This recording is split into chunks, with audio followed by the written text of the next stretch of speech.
अकबर बीरबल की कहानी। अकबर का साला। बीरबल की बुद्धि और समस्या को भांप लेने की कला के कारण बादशाह उन्हें खूब पसंद करते थे। इसी कारण से दूसरे लोग बीरबल से उतना ही जलते थे।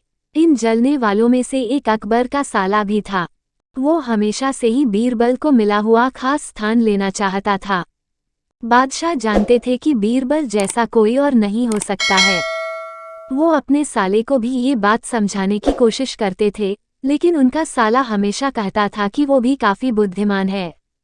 इन सब बातों के कारण एक बार बादशाह के मन में हुआ कि अब ये ऐसे नहीं मानेगा, इसे कुछ कार्य देकर ही समझाने पड़ेगा। तभी अकबर ने अपने साले से कहा कि तुम अपने दिमाग और सूझबूझ से इस कोयले की बोरी को सबसे ज्यादा लालची सेठ दमड़ी लाल को बचकर आओ। अगर तुमने ऐसा कर दिया तो मैं तुम्हें तुरंत बीरबल की जगह दे दूंगा। ये बात सुनकर अकबर का साला हैरान हुआ, लेकिन उसे बीरबल की जगह चाहिए थी। इसी सोच के साथ वो कोयले की बोरी लेकर सेठ के पास पहुंच गया। सेठ ऐसे ही किसी की भी बातों में आने वाला नहीं था, इसलिए उसने उसे खरीदने से मना कर दिया। अब अपना उदास चेहरा लेकर अकबर का साला महल लौट आया। उसने कहा कि मैं इसे नहीं बेच पाया। इतना सुनते ही बादशाह ने बीरबल को अपने पास बुलाया। उन्होंने अपने साले के सामने ही बीरबल से कहा कि तुम्हें सेठ दमड़ी लाल को यह कोयले की बोरी बेचनी है। बादशाह का आदेश मिलने पर बीरबल ने कहा कि आप एक बोरी बेचने के लिए कह रहे हैं। मैं उस सेठ को एक कोयले का टुकड़ा ही 10,000 में बेच सकता हूँ। ये बात सुनकर अकबर का साला दंग रह गया। अकबर ने कहा कि ठीक है, तुम एक ही कोयले का टुकड़ा बेच आओ। बादशाह का आदेश मिलते ही एक कोयले का टुकड़ा उठाकर बीरबल वहां से चले गए। उन्होंने सबसे पहले एक मलमल के कपड़े का कुर्ता अपने लिए सिलवाया। फिर उसे पहनकर अपने गले में हीरे मोती की मालाएं डाल ली और महंगे दिखने वाले जूते भी पहन लिए। इतना सब करने के बाद बीरबल ने उस कोयले के टुकड़े को सुरमा यानी काजल की तरह बारीक पीसकर एक कांच की डिब्बी में डलवा लिया। इसी भेष में वो महल के मेहमान घर में आ गए। फिर बीरबल ने एक इश्तिहार दिया कि बगदाद में एक जाने माने शेख पहुंचे हैं जो जादुई सुरमा बेचते हैं। सुरमे की खासियत में बीरबल ने लिखवाया कि इसे लगाने वाला अपने पूर्वजों को देख सकता है। यदि पूर्वजों ने कोई धन छुपाकर रखा है तो वो उसका पता भी बता देंगे। इस इश्तिहार के सामने आते ही पूरे नगर में बीरबल के शेख रूप और चमत्कारी सुरमे की ही बात होने लगी। सेठ दमड़ी लाल तक भी यह बात पहुंच गई। उसके मन में हुआ, जरूर मेरे पूर्वज ने धन गाड़ रखा होगा, मुझे तुरंत शेख से संपर्क करना चाहिए। इतना सोचकर दमड़ी लाल शेख बने बीरबल के पास पहुंचा।